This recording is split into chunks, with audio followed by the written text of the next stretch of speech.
What is up? What is up? What is up, folks? It is your main man JD in the building today, here to watch Peacemaker Season 2, Episode 3. So we are live right now, and the episode starts in less than 30 minutes. So I'm so glad that you are here, tuned in with us tonight to hang out and have a full-on watch party for this episode. So I am crazy excited. If you guys can hear me, please, someone in the chat, please let me know. We have had all sorts of technical difficulties with stuff on this channel from time to time, so I would love it if somebody were to tell me if everything is sounding correct on the stream right now. So please let me know, let me know.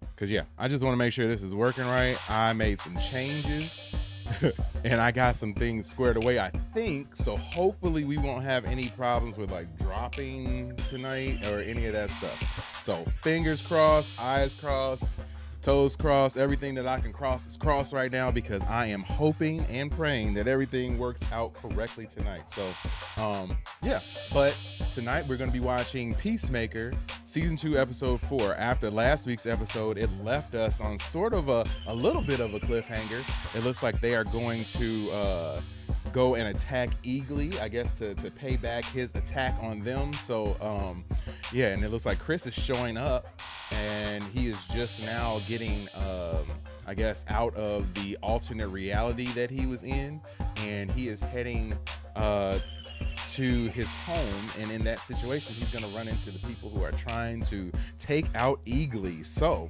we should have an action-packed start to this episode after last week's episode sort of ended on that cliffhanger. But yeah, I really hope you guys are excited to tune in and watch this. Please hit that like button, hit the subscribe button. If you can't tell, if you subscribe to this channel while I am online, like the little thing down there says, start a dance party, we'll start a little bit of a dance party. But yeah, I am so glad that you guys are here, super hyped. So yeah, let's get everything going. If you guys are in the chat and everything, please let me know how everything is sounding and if I am good to go. But if not, we are going to get everything popping right about now.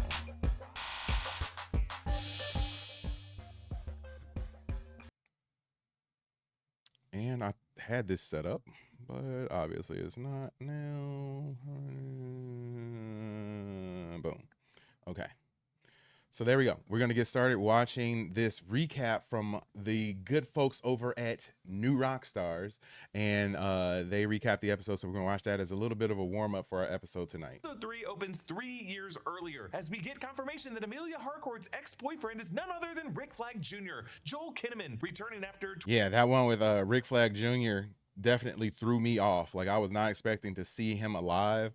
I don't like this version of Rick Flag Jr. because he kind of comes off as a little bit soft, a little bit of a softie. So yeah, it's kind of different to see him that way. But it was good to see him as a character back. And I know that this universe is a little bit different from the one that we are acquainted with in the DC Peacemaker universe, because obviously there's some things going on, some stuff is happening, and there's a lot of suggestions and rumors about what could possibly happen. And I know they're going to cover those in this episode of the breakdown as well. So we'll wait for them to get to that. Patrick Wheeler in the building. What's up, buddy? Good to see ya. If you are watching right now, I got somebody who would like to tell you to do something, because we need to have more subscribers to this channel. We got 537. We need to get up to at least 550 before the end of this episode. So come on, do it, come on, do it now. You heard Arnold. Do it now. 2021's The Suicide Squad. While at first I wondered if we were in this moment seeing the alternate universe that most of this episode takes place in, no. When we jump ahead to Rick's death on Corto Maltese, it is confirmed that this morning after scene was 3 years ago in the main DC universe, meaning that on the day Rick shipped out to Corto Maltese with Task Force X, he was in a relationship with Amelia Harcourt. And the depressed Amelia we've been spending the first 2 episodes of this season with has had Rick's as one of her exes. And the fact that Peacemaker killed this ex ex that she seemed to be getting along pretty well with is part of the reason she really doesn't like him. But this being true to the backstory. Oh, okay. Now that's something that I was totally confused on then. So this version of Harcourt is a version, or this is the version that we know, and this version had a relationship with Rick Flag Jr. So that's not the other one. I thought it was the other one, but interesting. Cookie, who got a cookie? I don't have a cookie. Oh, put it down. The DC universe also makes some other things that come up in the scene very interesting, like... You ship out today. You should really be with June. She's a sorceress. And? And I'm afraid if I break up with her, she's gonna burrow a hole through the planet. Whoa! June is Dr. June Moon, aka Enchantress, who's played by Cara Delevingne in the 2016 Love me David some Ayer Cara Suicide Delevingne, Squad, man. in which Joel Kinnaman also played Rick Flag. Now, in that 2016 film, there was a romantic relationship between Rick and June that was all part of Amanda Waller's manipulation of both of them in order for Waller to try to get control over the heart of the Enchantress spirit that was possessing June. But that movie ended with Rick crushing that heart to destroy the Enchantress spirit, freeing June so that Rick and June could be together. So now, this is an element from the Zack Snyder era of the DCEU that James Gunn is allowing to be canon in the DCU.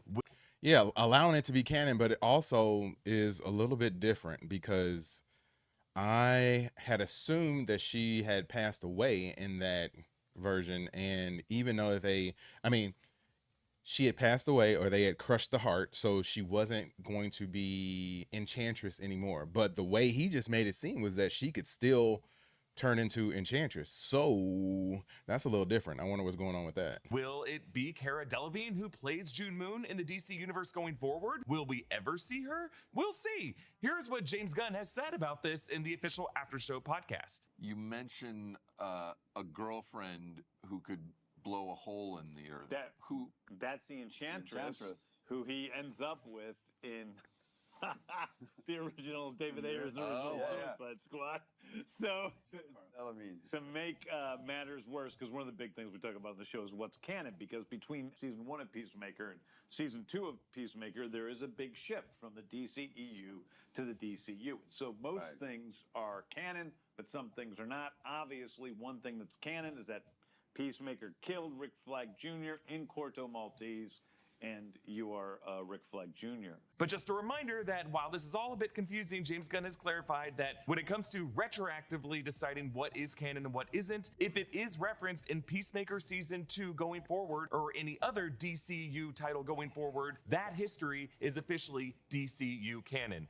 So yeah, I'm confused by that. It sounds like they're retconning some stuff and keeping some other stuff, so it's kind of hard to keep up with. But at least that little end part that Eric shared with us was that everything moving forward is going to be canon. So we shouldn't have to worry about going back and trying to understand some of the stuff moving forward. Hopefully they'll be able to keep up with all of it, because it gets kind of annoying and confusing when they decide to change things and retcon certain things and keep certain things ambiguous. Like, no, we need to know and understand what it is. Don't worry, New Rockstars will be here to keep track of it all for you. But Enchantress would also be the latest sorceress that James Gunn has established in the DCU, along with Cersei, the Themysciran from Creature Commandos. And on the far end of that mural of past DC heroes that appeared in the Hall of Justice, James Gunn also included Sister Symmetry, aka Nimue Enwudu, who is a similar Never character heard to of her. Dr. Fate. She wears the cloak of Sira, and Sira is an entity called a Lord of Order, similar.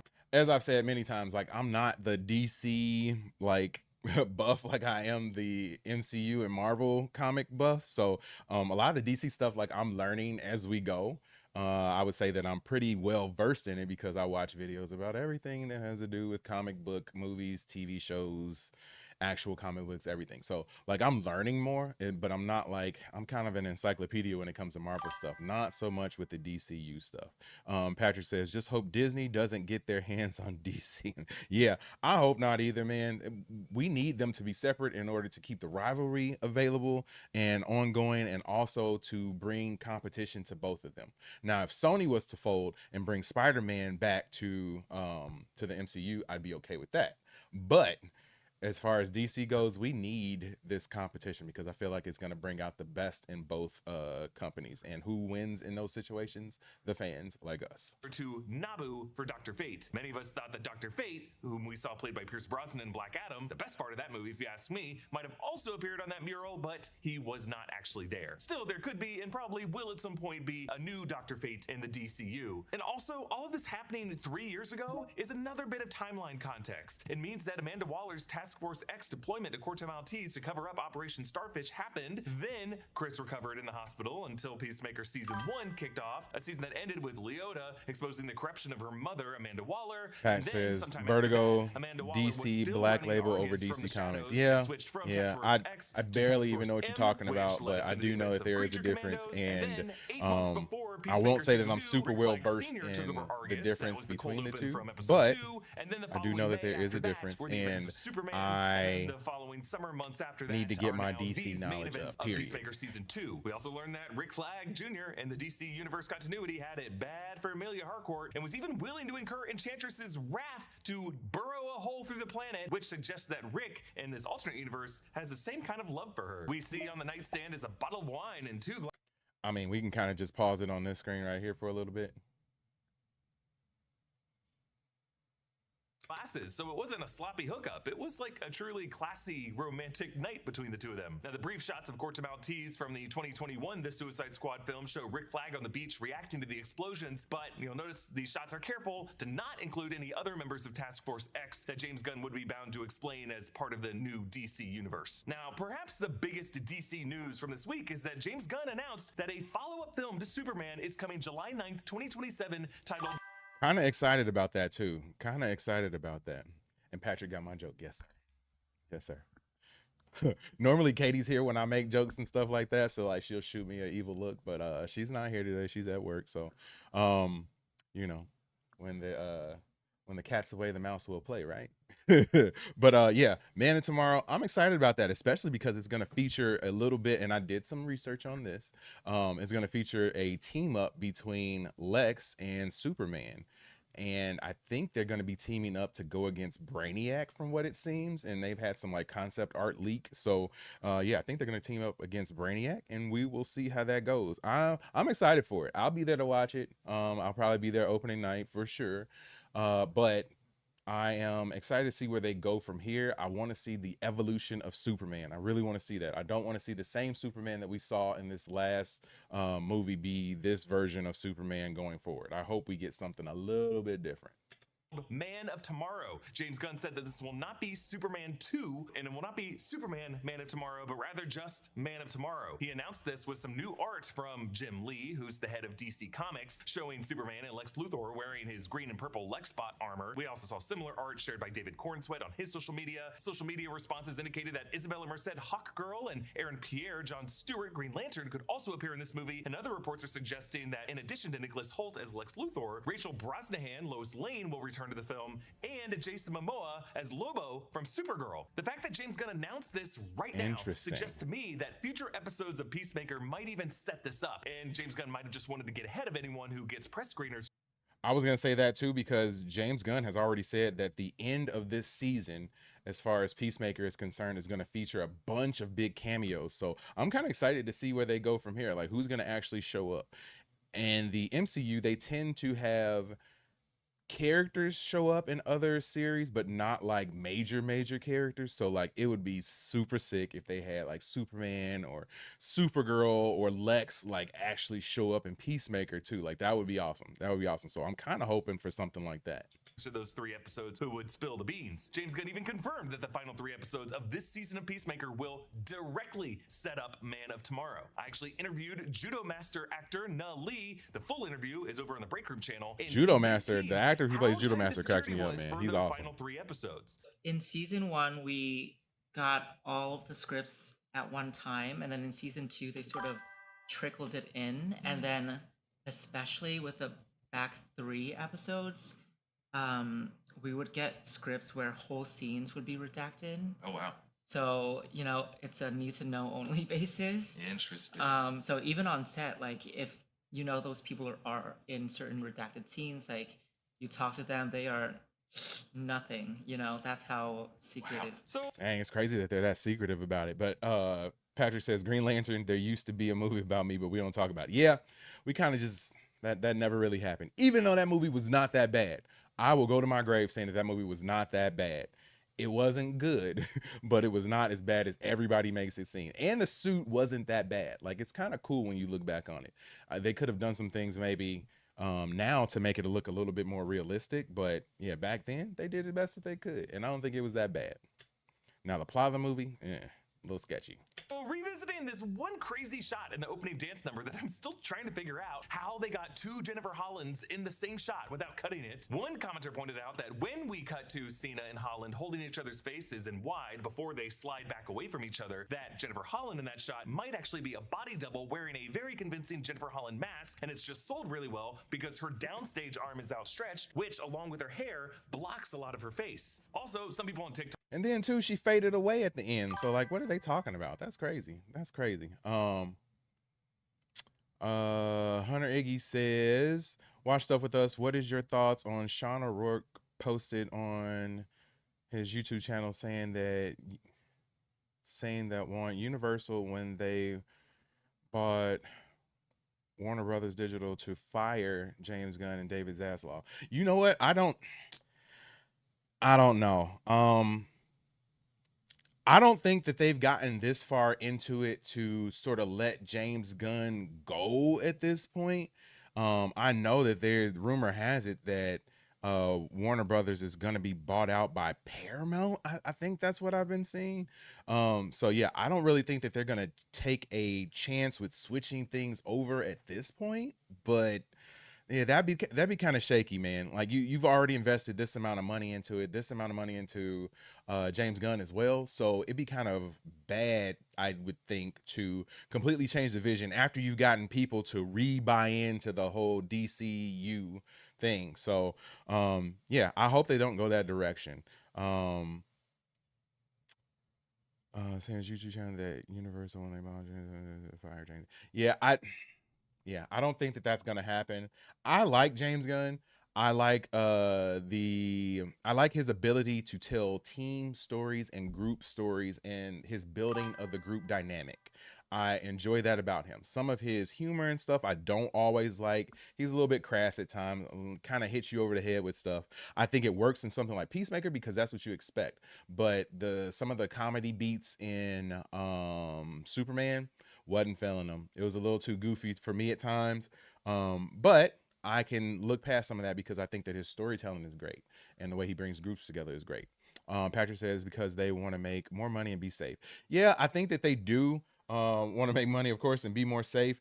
I think that they need to take risks, though. And I think that at least what they're setting up now between the DCU and the MCU is a noticeable difference in tone. They need to have a difference in tone, whether that's going to be ultra realistic or more fantastical, more comic booky, which is what they seem to be leaning into at this point. I'm okay with that. I think that they need to have those sorts of differences so that we can tell that, oh, right off the bat, I can look at this for 2 seconds and know that this is a DCU movie as opposed to a MCU movie, not even knowing the characters. Just looking at the way they talk and the way they interact with the world and the way that it's color graded, the way it looks. So I think those are good things. I hope that they continue to make a difference between the two. But we'll see, I guess. We'll see. And I hope that he hangs around with it. Oh, and for Hunter Iggy, one more time, I got something for you. What's up, buddy? Good to see ya.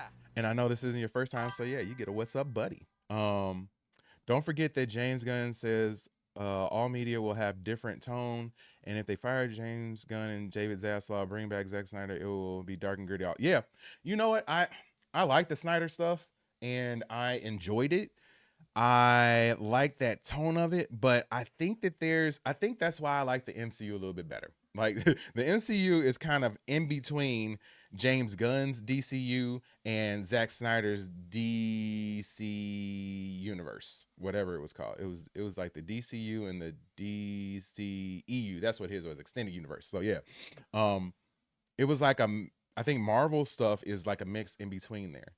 I kind of hope that, like I said before, I hope that there's a difference in their tone. I hope that they keep that separation there because I think that it makes it makes for a more entertaining product if you have those differences, and that both, I don't want both things to come off the same. So I hope that makes sense. I think it does. Talk gave me shit for saying that Robert Patrick didn't do the dance moves as Blue Dragon on the video showing the actor doing a lot of the new choreography. I know he did most of it. That's not what I said. I was just saying the specific. And that choreography is not that hard. We're probably a stand-in for just that one small part of it. Look, I love Robert Patrick. From Eager T2 Mule to in the Sopranos building. to Eager this. Mule. I'm impressed he did What's up, any part of buddy? this Good to see choreography. ya. I wouldn't be able to do as DCU much and as he did. MCU. Yes, Stop yes, putting yes, words in my yes. mouth and allow me I'm to have a team bit both. of nuance to these breakdowns, please, for the love of God. Nutley also confirms some I'm interesting team all the details U's. from shooting this season 2 opening dance choreography. And I will say that this title dance opening tells a little bit more about the story. So if you watch close enough, you can sort of suss out general. I'm gonna have to go back and watch it and pay attention. So to that. be aware of that. I've started to pick up on a bit of that. And I was gonna say that you can tell the tone in this season is different. Like the tone of the intro is different. It's not as celebratory. It's not as like party time like the other one was. So yeah, that's definitely interesting. I'm gonna have to go back and really analyze it. I would play it on stream right now, but I'll end up getting flagged for it, so I can't do it. So you guys are gonna have to go solo and watch that too. So it sounds like I was onto something paying attention to the groupings of the characters. But by plot points, based on the way the dance ends, do all of these characters end up dead this season? Episode 2 ended with Chris being drunk on Bud Light, having wandered through the QUC to this alternate dimension to get a proper cell signal to text Harcourt of this universe. Keith wakes him up now, and in addition to the Def Leppard Pour Some Honey on Me poster, all of it spelled correctly here, and a poster for Hanoi Rocks XX, another example of alternate spelling in this alternate universe. Now, in this angle, we can see a poster for Hardcore Megastars, which is an alternate universe version of Hardcore Superstar, our world's Swedish rock band whose song You Can't Kill My Rock and Roll played over the end credits of the Peacemaker Season 1 finale. As Chris pees, he catches up on the text exchange with Amelia of this universe, who says she just wants to be cautious and only just talk when they meet. So Chris has to rush to put on his variant's douchey clothes and realizes his variant was also on a lot of pills. I'm glad that everybody else recognizes that these clothes are rough, because yeah, they definitely set a different tone for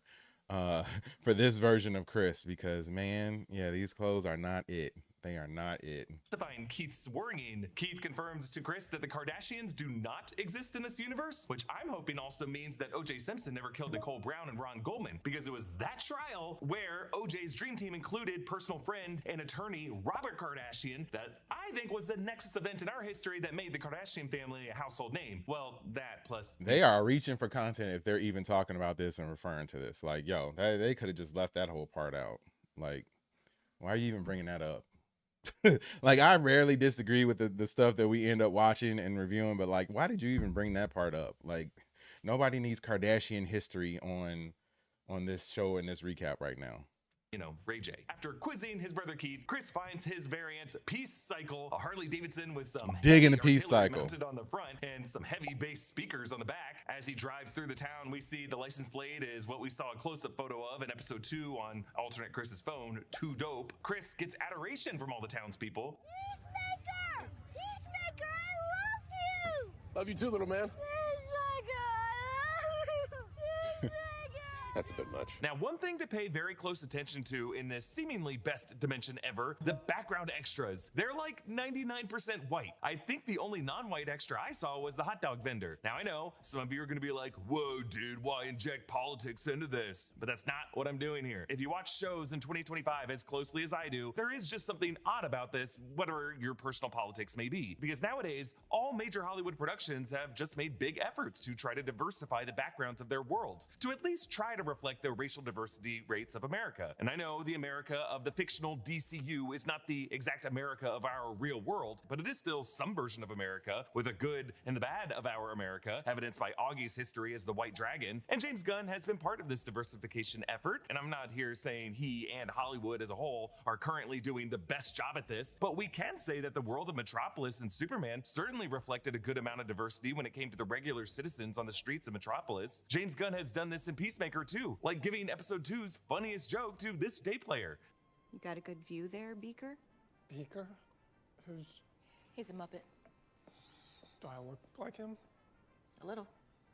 And that's bad? It's not good. So when comparing the alternate universe Evergreen to other DCU settings that James Gunn has also populated, the fact that nearly all of the residents we see here are white should just feel a bit odd to you, especially when we intercut from that dimension to the normal reality of the DCU, scenes that are driven by Tim Meadows and Danielle Brooks and Sol Rodriguez. So if that really is where Gunn is going with the season, I think it's such a devilish twist to pull on viewers that will force.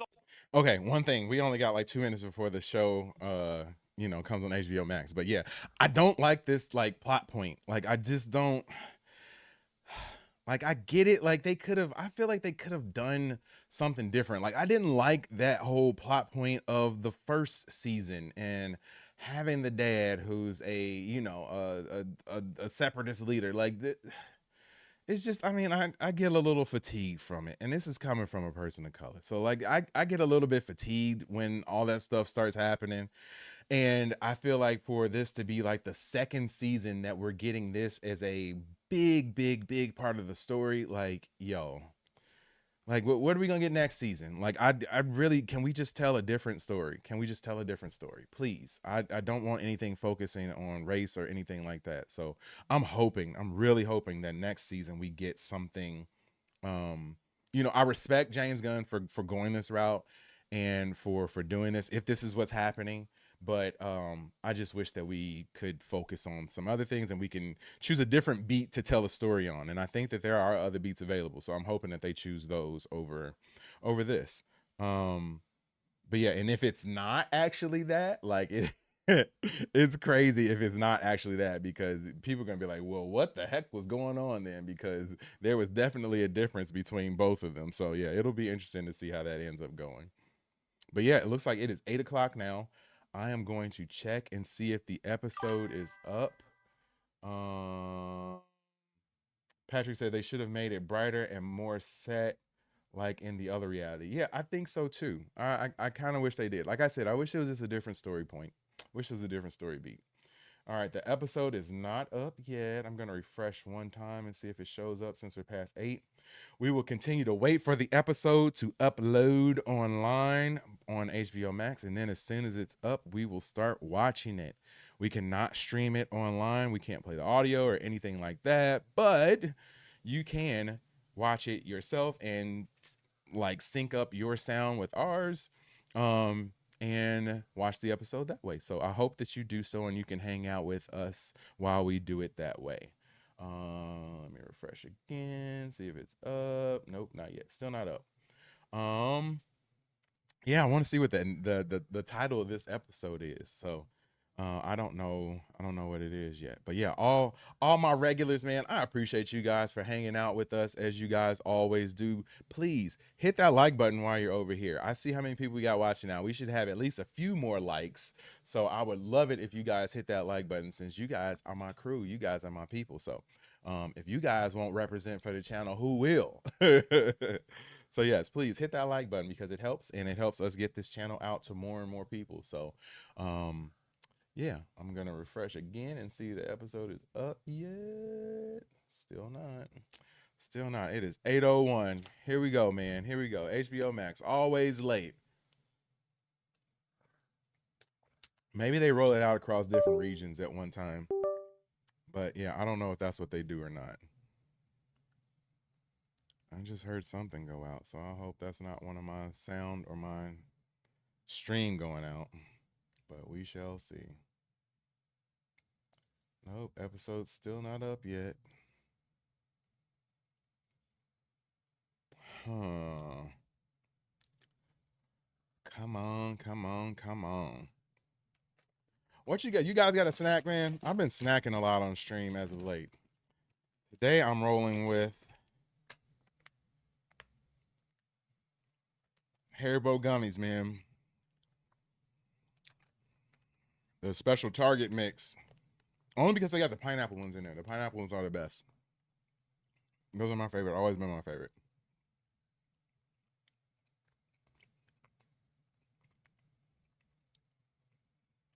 So yes, we are still waiting for the episode to go up.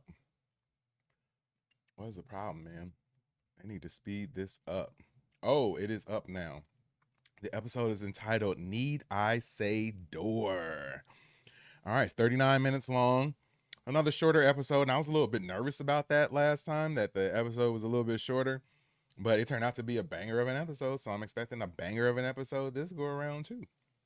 So yeah, I'm going to switch my screens now because I cannot show the show on the stream.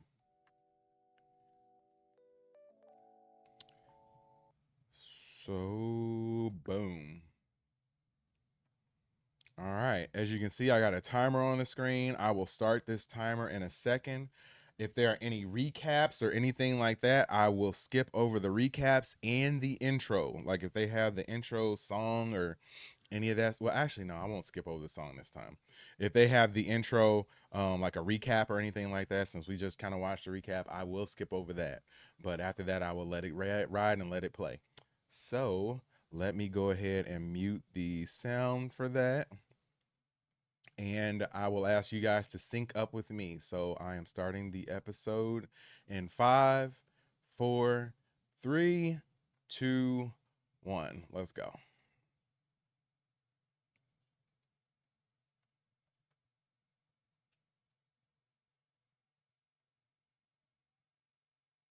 And whatever that is, I'm skipping it.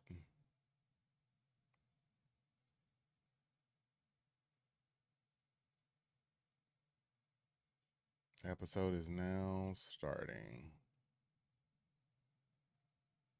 Oh, there's a recap. I am skipping the recap.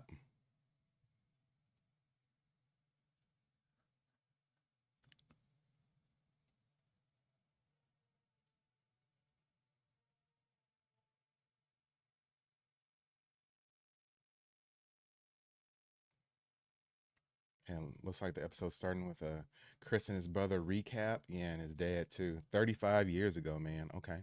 Okay.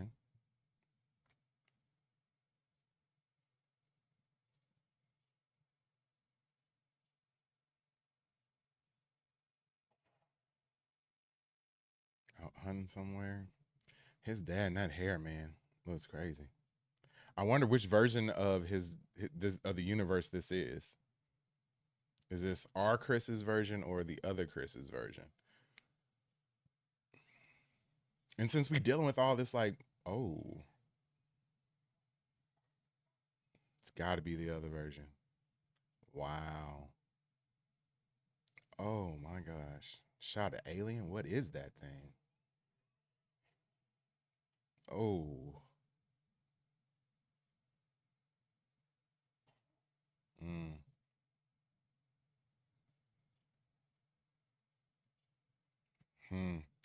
So yeah, this version of his dad is not good.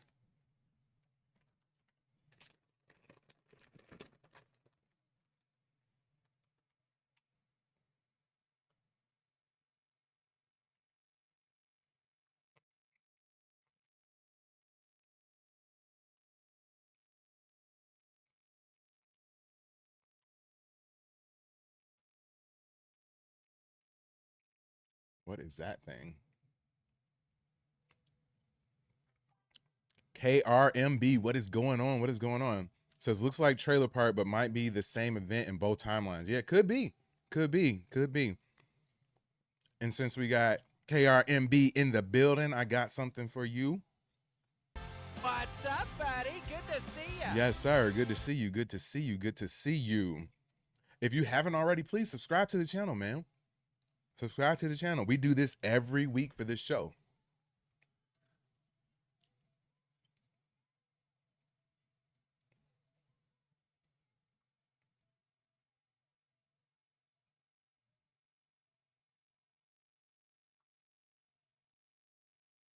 I'm looking at this intro now, trying to see if I can get anything from it, since they said that it kind of like hits the story beats of the actual show a little bit more. Oh man, said just did. Thanks, man. Thank you. And whenever somebody subscribes on this channel, we do a little something. So I got something for you real quick. We dance it out on here.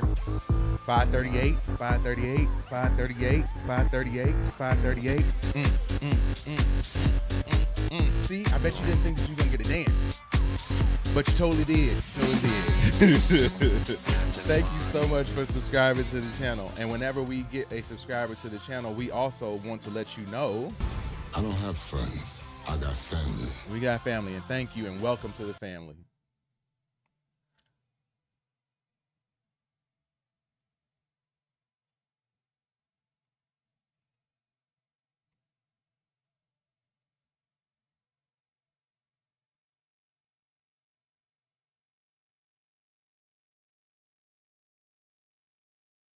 Yeah, some of this was saying there was going to be some deaths and stuff, but yeah, some of them definitely don't look like they are going to make it. So yeah, some of the ones from that alternate universe, I'm guessing, are not going to make it because the way they ended that, they definitely don't look look very alive. I did not expect that much about yeah, most people don't, but you know, we like to be a little bit different. I wish my wife was on here too, but she's out working right now. Usually she's on here and we both dance it out together. But yeah, you know, we like to celebrate our subscribers on this channel, man. And just so you guys know, there aren't a whole bunch of other channels that are going to celebrate you the way we do on here. And no matter if we got 538 subscribers, once we get to 10,000 subscribers, you will see us still dancing and continuing to do that, man, because we really appreciate it. And we appreciate each and every person who hangs out with us, because you could be anywhere else, but you decide to hang out with us. So we appreciate you.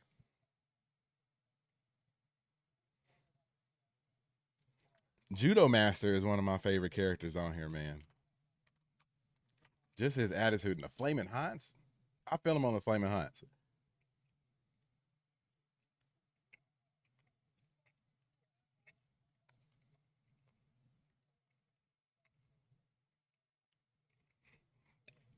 Ginger Cool. Why does he get so mad when he calls him that? Does anybody know?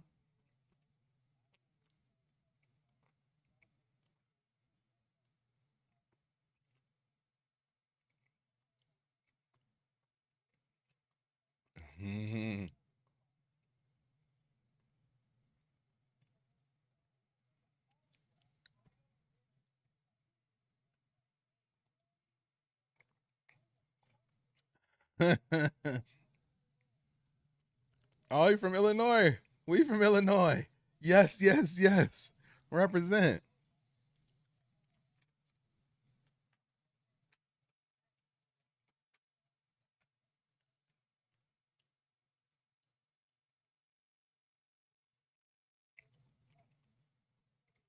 Huh. Oh man. Huh.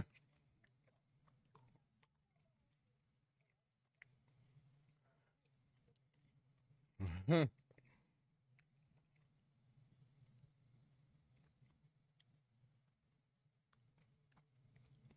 Oh, you're gonna try to tip them off that they coming. Okay. Okay.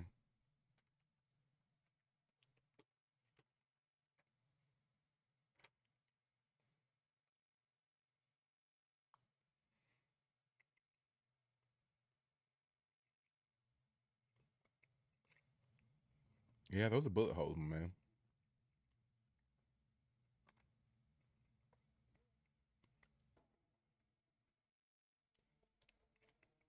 So this is where they left us all off at the end of the last episode.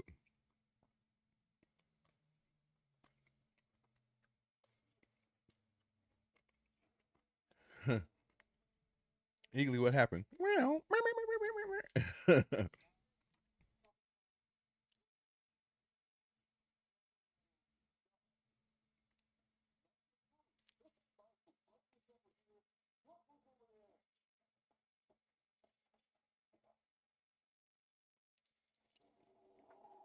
see, and then this goes with the theory that this isn't the same Eagly, because that Eagly would know where his food is at. This Eagly is just eating whatever, and he's getting it out of Chris's refrigerator. And also the other eagle kind of barked at not barked, but it made a sound at, what's her name? I can't think of her name. Dang. Adebayo. And they were thinking that maybe it doesn't like people of color. So that would go along with that theory as well. Autocorrect failed him, yeah, big time.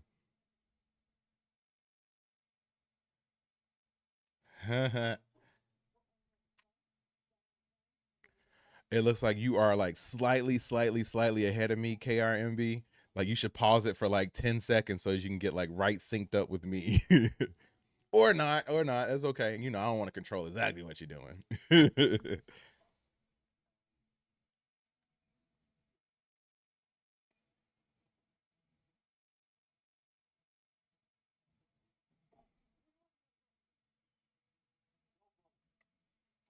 Okay, so this was, I guess, the that flashback that we saw in the beginning was from the original Chris's universe as well, because he has this alien tech that he had then.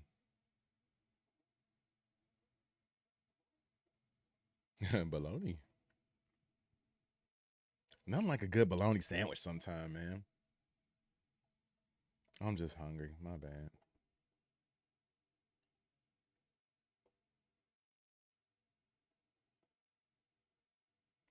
I love Eagly's walk.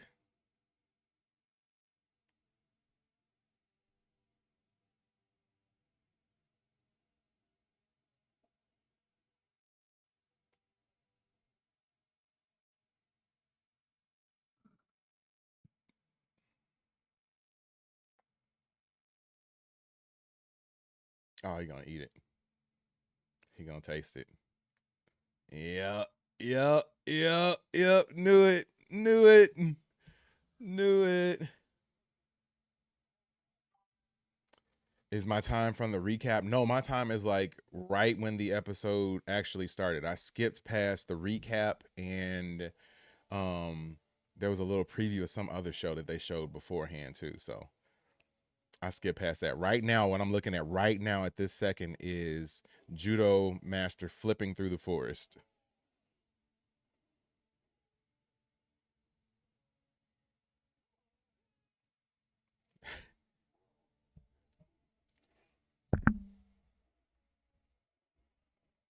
So yeah, Judo Master and Chris are fighting right now. That's what I'm looking at.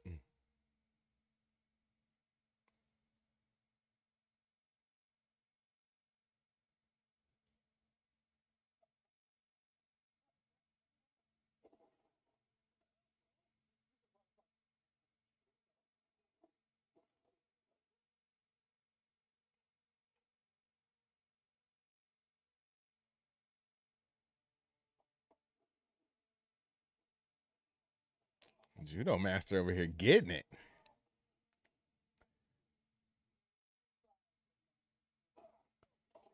Oh.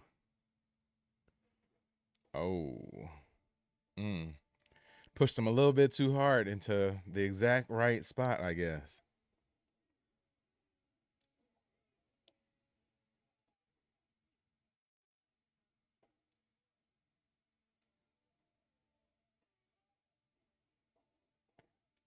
I feel like Peacemaker should still be dealing with Judo Master. He shouldn't be that good.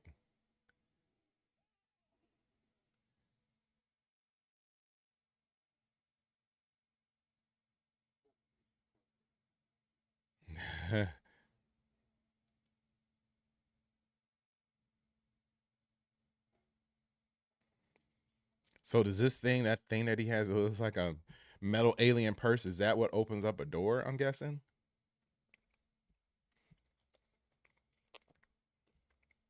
I like Adebayo's fit. I like that.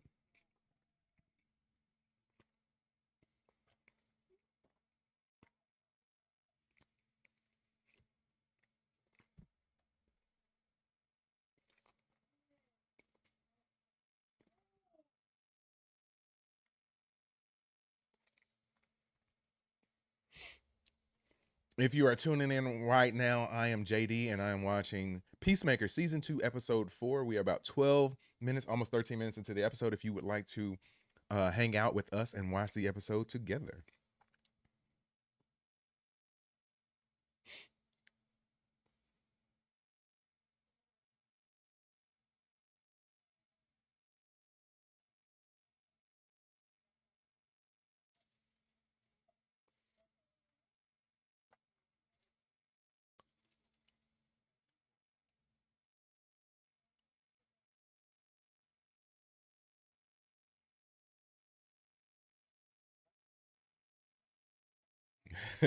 Another eagle.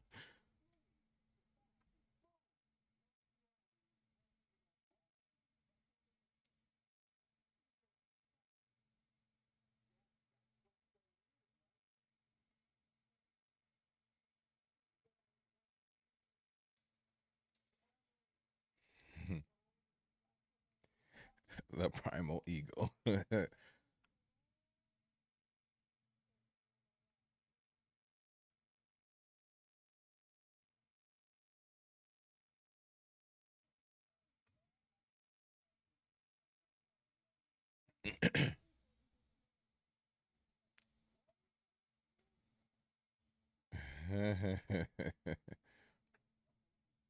Nope.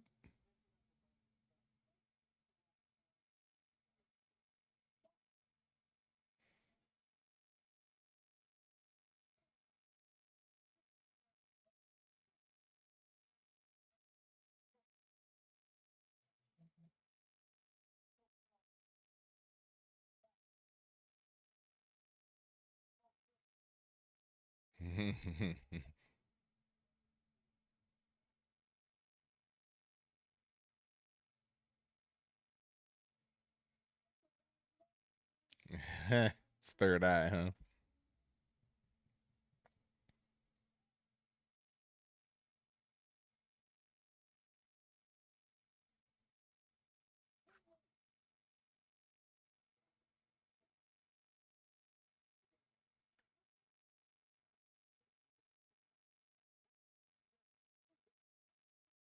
Why are people always talking? They tell people to go, just go. I'm not asking questions. I'm not answering things. I'm just going.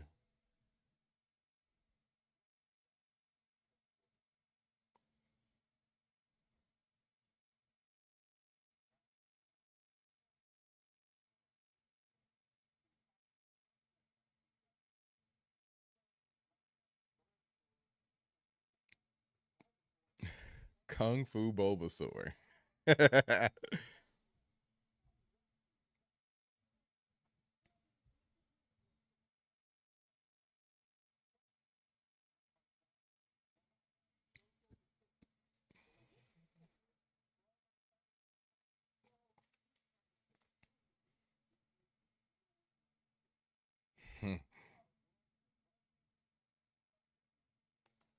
Oh. I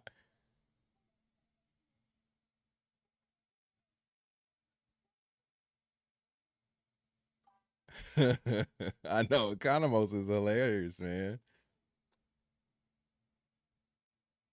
I bet you that spit thing comes back at another point where he's gonna spit on somebody. He said, "What kind of grown man spits on another person?" Like, I bet you it comes back up.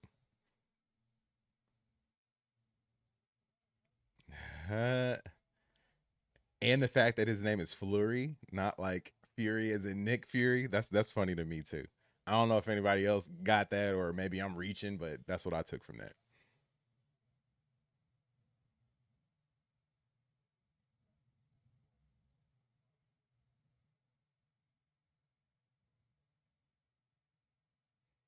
So yep, it definitely was from this same universe, just something we hadn't seen before. So KRMB, you are correct.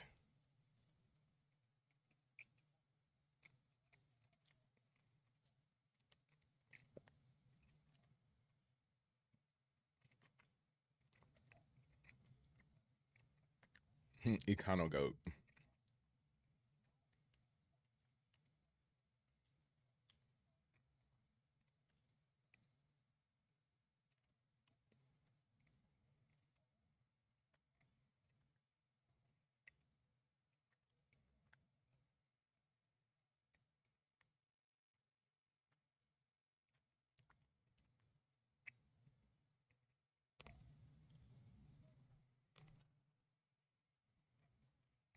Didn't he explain the door stuff to her already?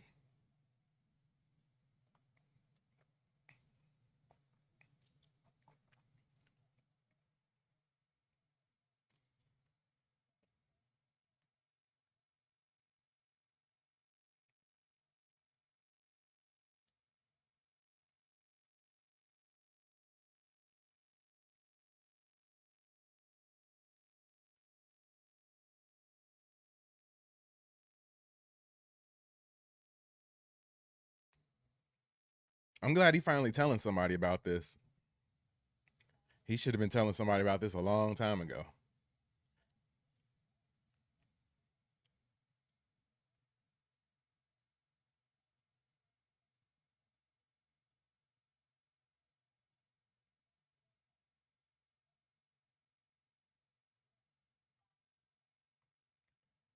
Karen B says, "Uh-oh, does he bring Adebayo over into the white room?" Oh, you are probably right.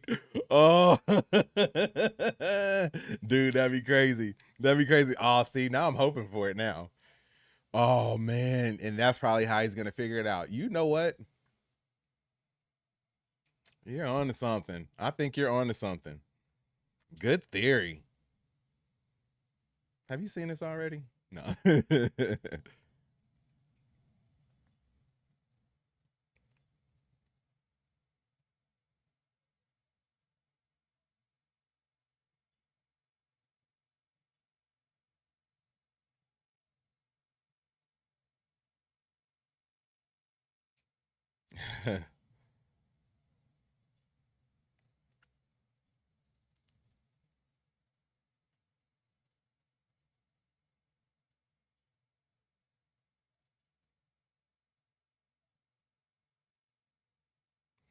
Can he just put in like some random wrong numbers or something like that? Like,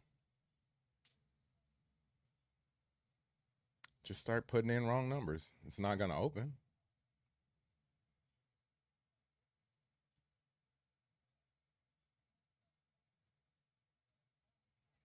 He could be like, "Oh, I got to get some tools from the truck so I can hack this."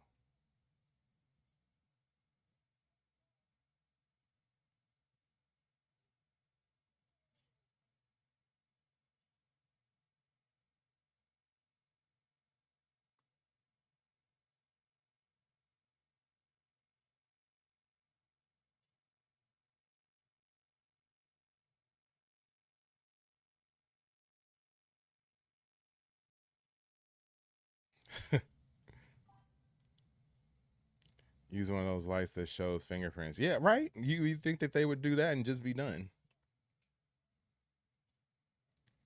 But then you got to figure out the order. Yep. I think there's plenty of ways to stall. But yeah, I'm guessing he doesn't know. Yeah, he doesn't know any of that stuff. So yeah.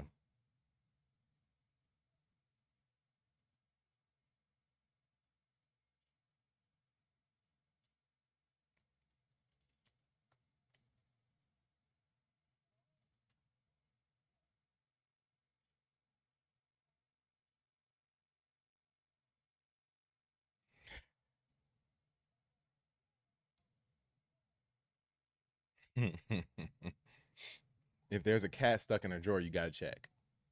Got to check. That's rules.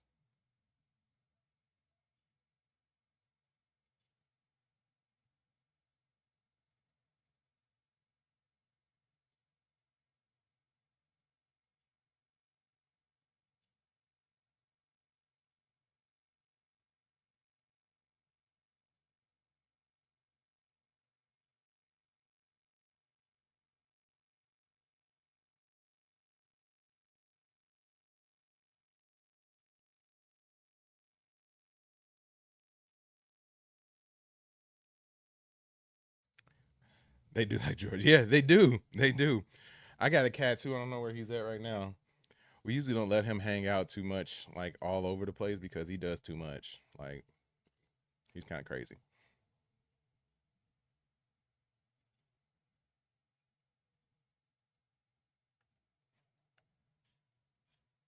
So is this going to transport them to wherever this is at, as opposed to the doors in the pocket dimension or whatever?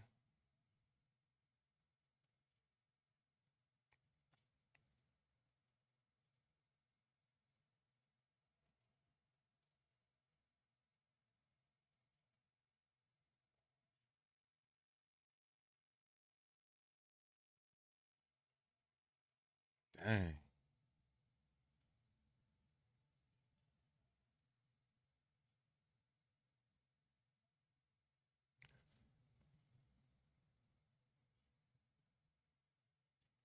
So I guess he just moved the door? Is that how that worked? Yep. Allowed him to transfer the door. Yep. But now where's the door at?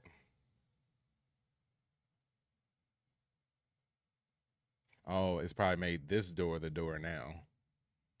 Yeah. That's why I had to put in a doorway, I bet. Yep. Yep.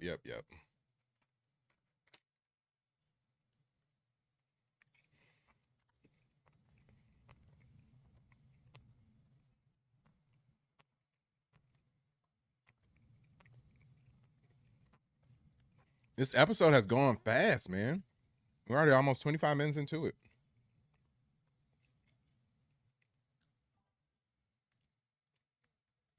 That's what was set up in the first place. Yeah. Yep. I'm gonna need Harcourt to stop like fighting everybody.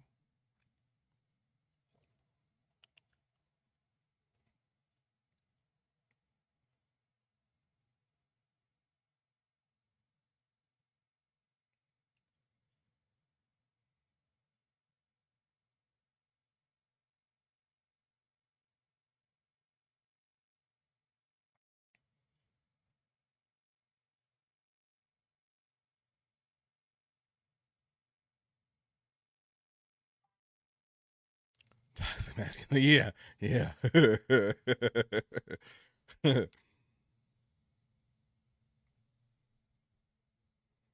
Yeah, I wonder if they're gonna. I just need to know what's gonna change her to a more likable character, or at least a less toxic character. I'm wondering, or is that even her arc? You know?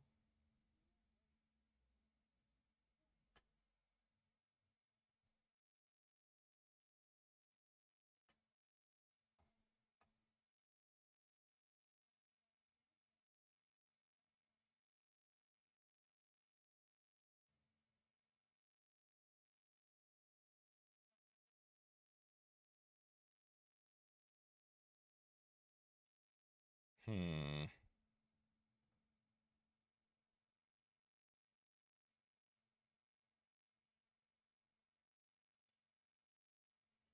Hmm.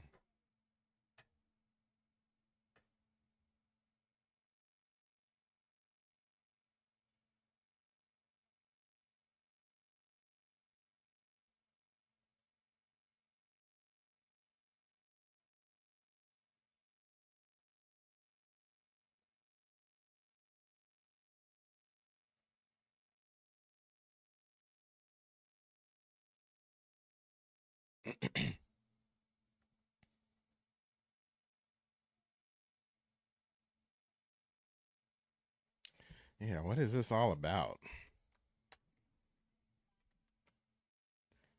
Yeah, he is. He is ripped, man. Harcourt is ripped too. Like I was looking at her like, man, she. I know last season she kind of wore a jacket the whole time, but they got her out here flexing this season.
Hmm. Take out Chris. Yep. Yep. Knew it. Now I'm hoping that Adebayo goes to the to the other place. Oh my god. Dude, that's great. That is great.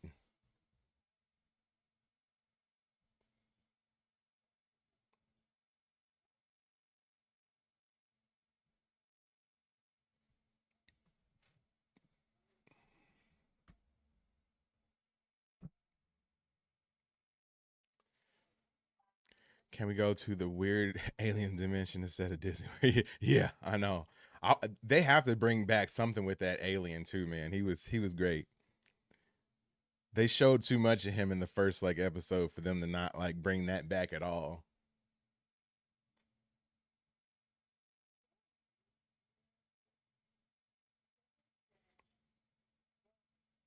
While I got folks watching right now, just want to let you guys know that we'll be back next week to do what's that? Chief of War. The next episode of Chief of War on Tuesday, starting that stream at 8 p.m. Central or Eastern time. We will be back on next Thursday to do the next episode of Peacemaker at the same time, 7:30 p.m. Central time, 8:30 Eastern.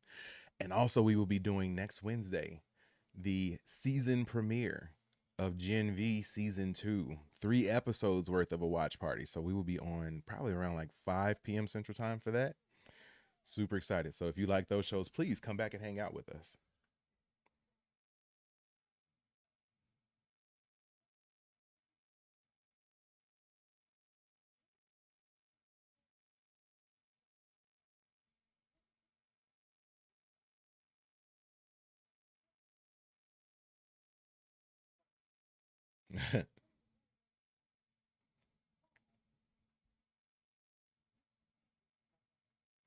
Yeah, she's going, man. She's going.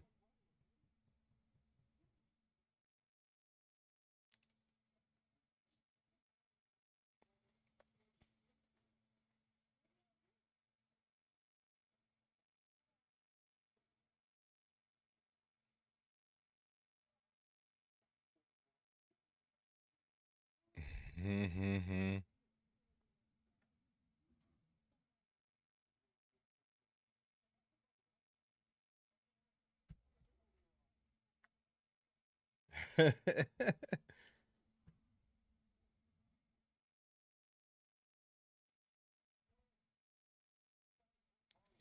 Saudi Prince.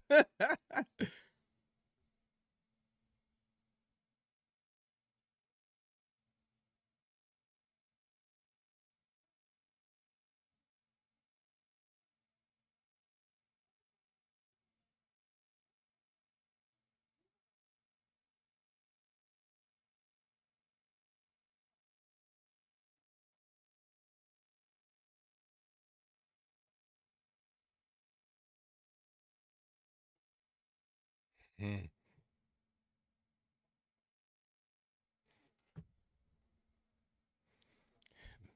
The land of goodness and light, and he's in the dark dimension.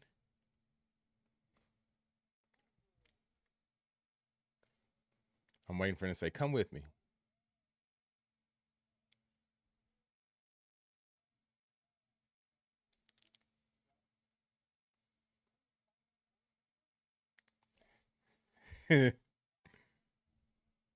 Vigilante is my favorite character on the show. Yeah, I don't know what Vigilante's gonna do, but he's my favorite character, man. Love him.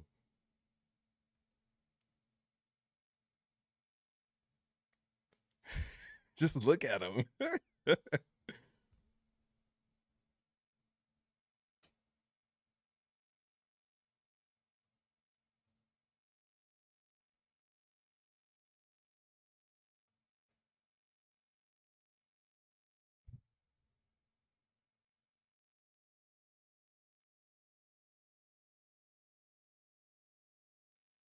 Hmm. Wonder how soon before she actually sells him out. Copacetic.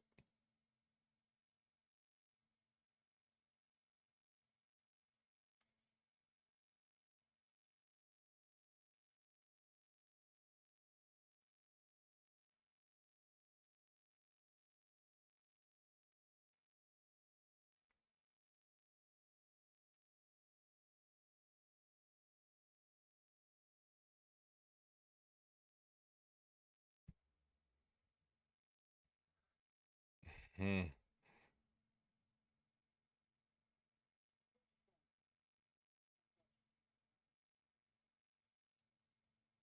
Yeah, they would have took his phone a long time ago.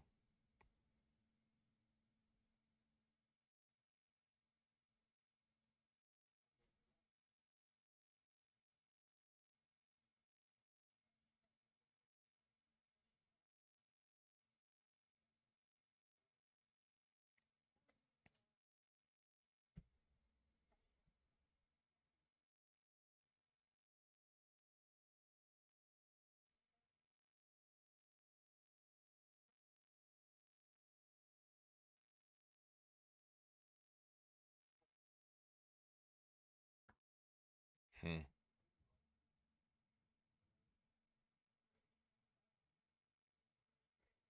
Yikes. I didn't think she was gonna sell him out that quick at least. Look at Economos. He like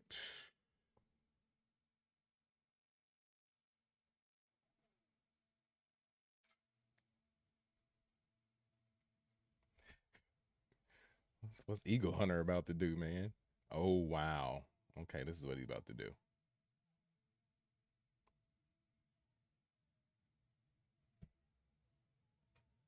Yikes. Got to get his mojo right, I guess. Oh,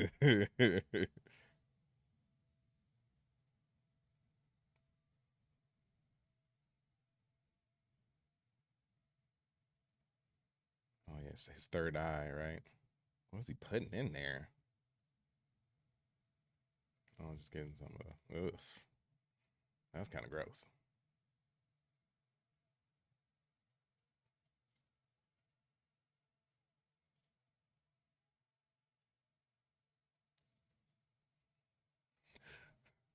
Oh, whoa. It's a little too hardcore for me. I could not have seen that tonight, but I like how he commits to the role. Yeah. Yeah, no, fully commits. Fully committed. Yeah, I wonder how he felt when he was getting dressed like that. So is he a super too? Like, what is this stuff?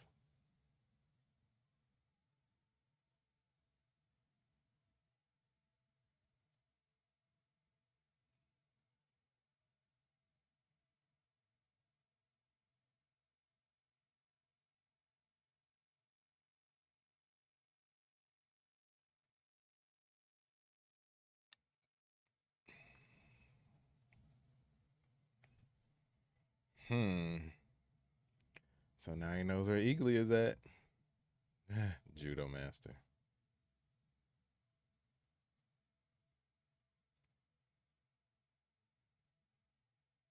Oh, we about to end the episode, aren't we? Dang. The hated squad's conversion. Yeah. Oh, big time. Big time. All the worst people in the wrong place.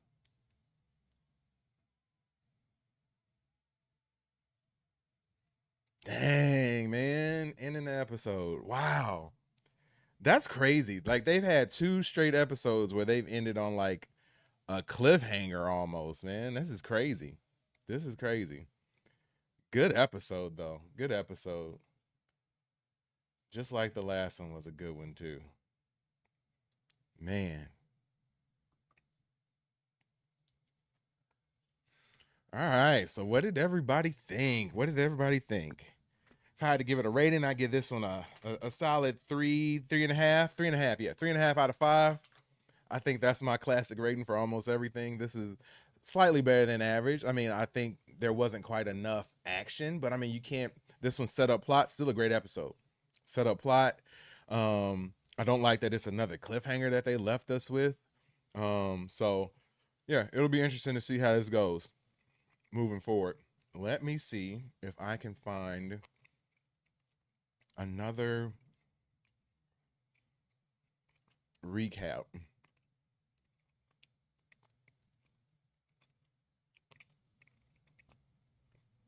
I don't know if anybody uploaded the recap yet, but let's see. Oh, there's a post credit. Oh man. Okay, hold on. Let me start it back up then. Let me start it back up.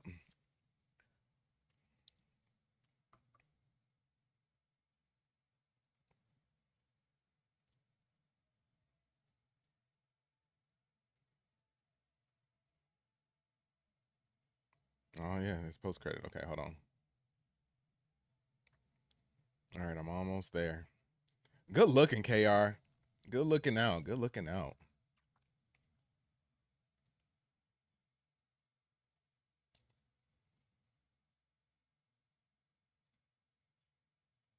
Okay, so we're going back to the eagle dropping scene.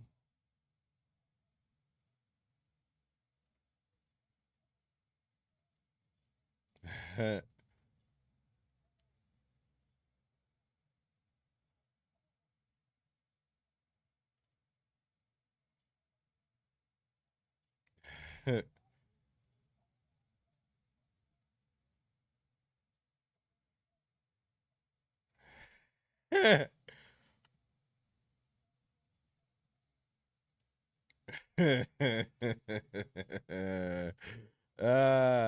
that's funny, man. That's funny. That's funny. That's funny. All right, let me jump back over here. Yeah, KR, man. Appreciate you, man. Appreciate you. Really appreciate you. So yeah, let me see if I can find a review and I'll use that to discuss the episode just a little bit. Sometimes we get them uploaded quick, but I don't know about today.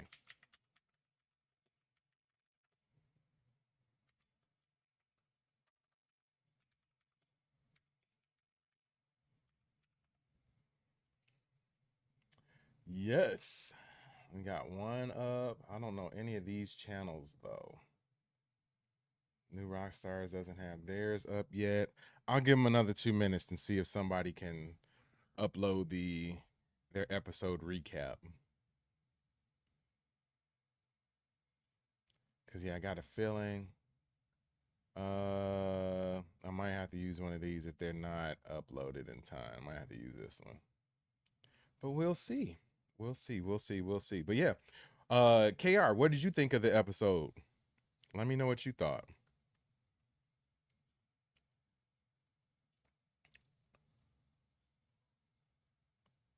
Let me open this one and save it just in case. Just in case. Okay, I'm going to save that. Let me see if anybody else has theirs up yet.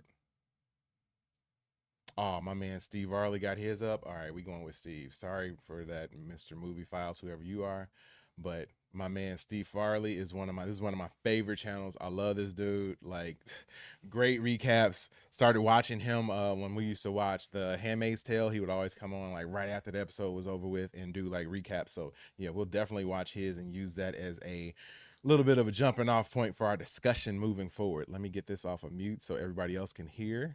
But yeah, let's go ahead and watch. Okay, everybody, this is my spoiler review of Peacemaker Season 2, Episode 4. Make sure to hit that sub button so you don't miss one of my reviews of Peacemaker. I'm Gotta also give him a reviewing like. Task, which is also on I'll HBO subscribe as on this well. It's too. a really good show, so make sure to dive into that. And please follow me at Steve Varley Show on Instagram. You'll see my movie reviews there. I do giveaways there KR as well. says It's a really good, fun but time. another I give cliffhanger, reviews like to you help said. We got followers there, another so 4 please episodes, so plenty make sure of to good give it a follow. content left. So Yeah, this episode starts with another flashback, and it's 35 years ago. So we're seeing Peacemaker with his dad and his brother Keith, and they are hunting.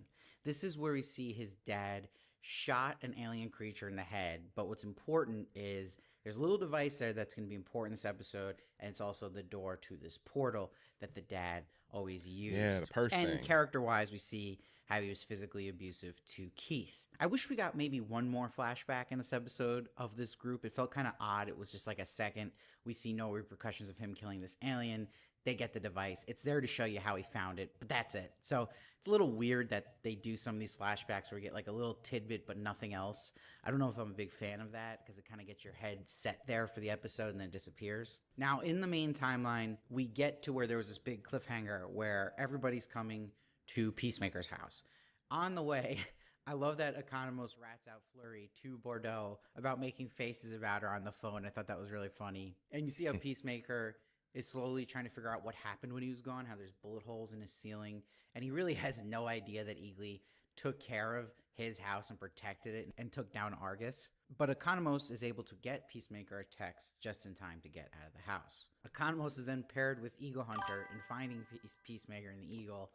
Katie Joe in the building. What's going on, baby? What's going on, baby? Got something for you. What's up, buddy? Good to see ya. I love that they give the Eagle still the feeling of like a pet dog, and he grabs the device we saw in the flashback. Now Judo Master goes after Peacemaker, and I love he ridiculously just keeps flipping on his way to get him, but Peacemaker's able to keep him away from him and away from the device. And when Eagle Hunter's about to get Eagly and has his eye on him, Economos pushes him. Economos knocked him out, which is actually really important because this is how he didn't realize what actually happened to him.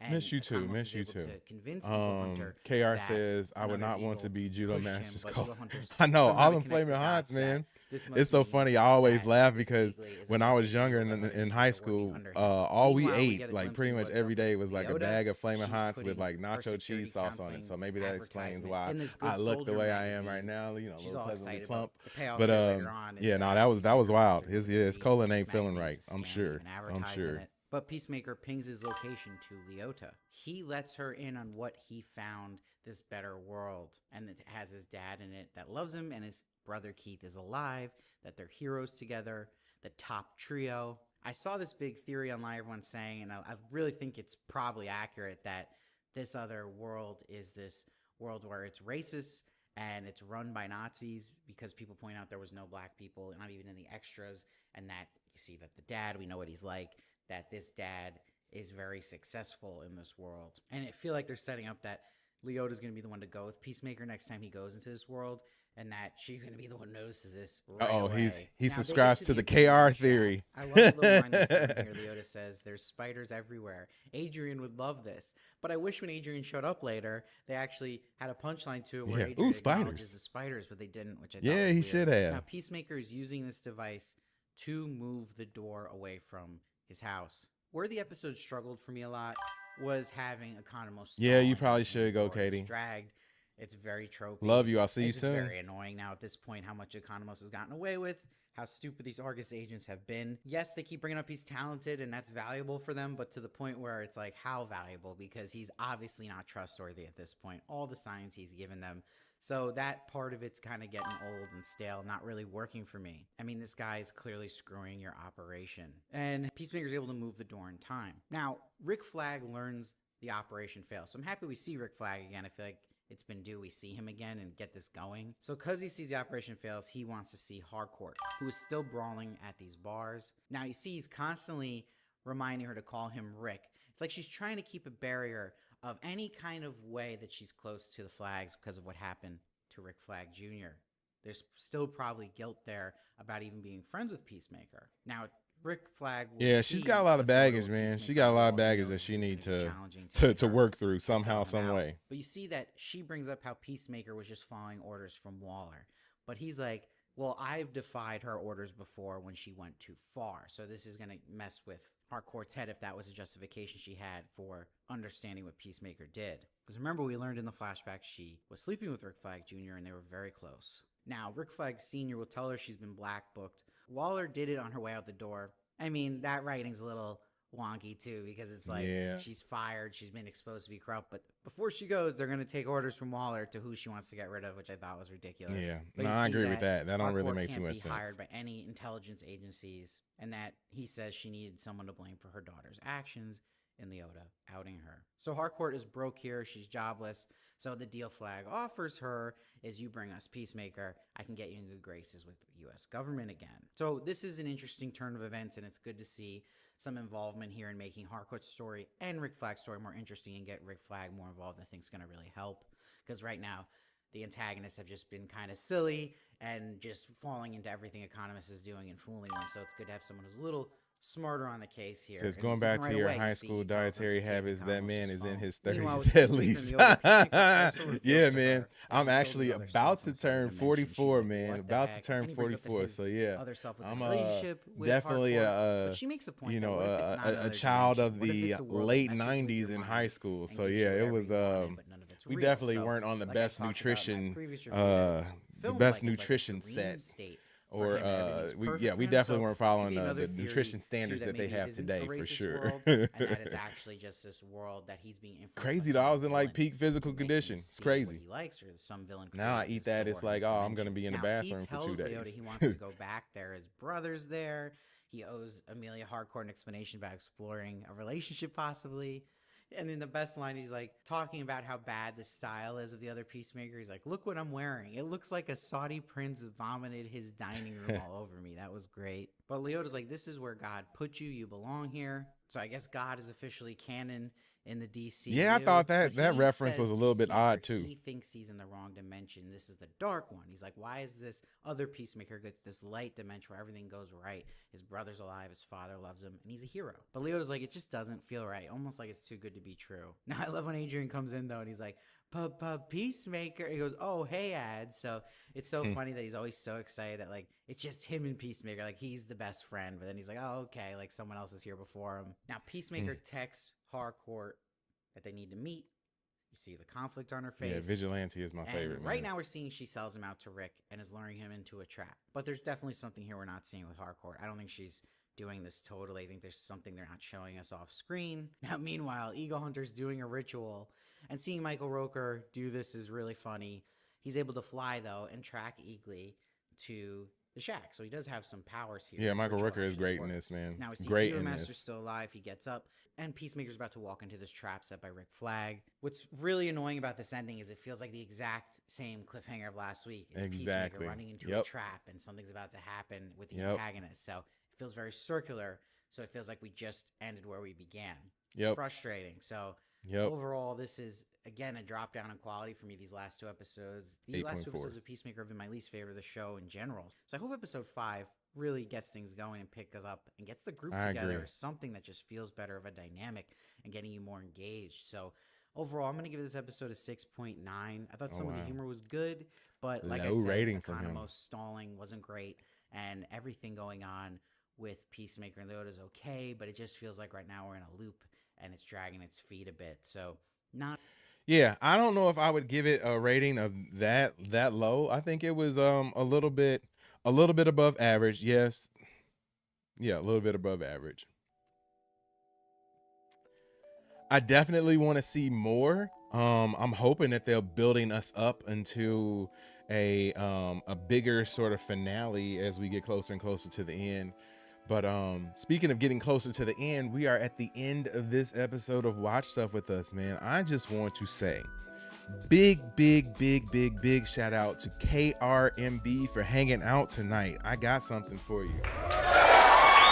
Big shout out.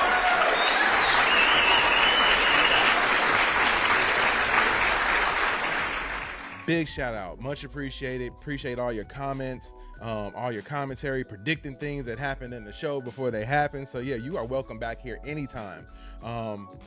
Big shout out to Patrick Wheeler, who always hangs out with us on these streams. Who else did we have? We had Hunter Iggy stop by. Eager Mule stopped by for a little bit, man. I'm super appreciative. And of course, Katie popped by for a little bit too. I'm just super appreciative to hang out with everyone who comes out in the show. And KR says, oh, have fun, bonuses. See, but you got it over with. You subscribe, you got the dance out of me. So you won't be getting that anymore unless you decide to like tell me that you unsubscribe, and then for whatever reason you want to see it another day. Like, see, it don't really work like that. So yeah, we're not gonna do that. But yeah, I really appreciate everybody who ends up hanging out with us on this channel, man. Like it's so tough in these YouTube streets. And when you are a young and, upstart channel, like I won't even say young, like we've been doing this like straight for a year now. Like we have not missed an episode of any of the shows that we've been covering for over a year. We drop content Monday through Friday, 3 p.m. Central Time, like every Monday through Friday, like each and every one. So please go check those out. We do trailer reviews for the most part, for movies, for TV shows, for games. We just started getting into games and doing reviews for those. We also do watch parties for a bunch of different shows. But yeah, if you're just tuning in for the first time, we will be back next week at 7:30 p.m. Central Time, 8:30 p.m. Eastern Time for episode 5 of Peacemaker and the watch party for that. If you come over on Tuesday evenings at 7 p.m. Central Time, 8 p.m. Eastern Time, we will be on for Chief of War, the first season of that, which is a Jason Momoa show on Apple TV+. We are on for that. And we usually start those at 7 p.m. Central Time, 8 p.m. Eastern Time. And we go over the most recent episode of that series. I think we're on episode like 7 or 8 now of that. And then we will be back next Wednesday at probably 5 p.m. Central Time, 6 p.m. Eastern Time to do the 3-episode premiere of Gen V Season 2. Super hyped about that. So if you're a fan of that show, please come by and hang out. If you're not able to come by live, be sure to watch the replay because those will always be up as soon as we are finished streaming. So yeah, just want to say I appreciate and give much love to each and every person who has come by on the stream today.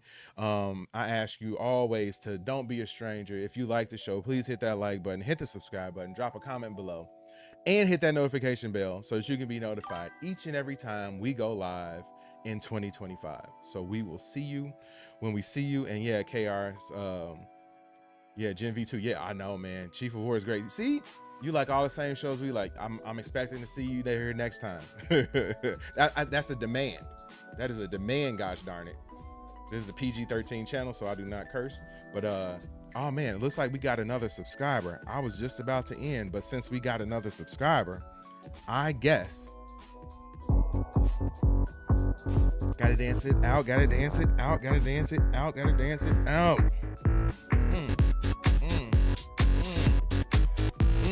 Old man Cabbage Patch action right here.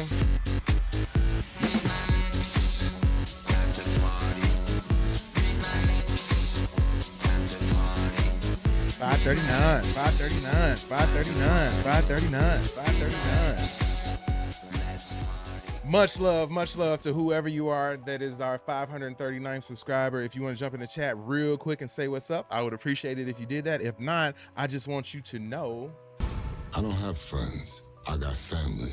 Welcome to the family number 539. So yeah, just so you know, we appreciate each and every subscriber to the channel. And unless we get another subscriber or somebody else decides that they want to chat, I'm going to go ahead and shut things down. But yeah, man, I just really appreciate everybody for coming through. It's a lot to get people to subscribe to a channel that doesn't have a ton of viewers, doesn't have a ton of subscribers. Like once we get to that, 10,000 subs and we got, 800 people in the chat, like it'll be real easy to get the subscribers coming in at that point. But up until that point, we're gonna struggle stream just a little bit, but I appreciate each and every person. Patrick, yes sir, nice sir. I appreciate you for coming by as always, man. Moderator extraordinaire. It's easier said than done. So or I should say easy for me to say since I can't really talk. But yeah, I appreciate you guys for coming through. Please don't be strangers. If you see us online, come by and say what up. But yeah, until then, I will see you when I see you. Peace.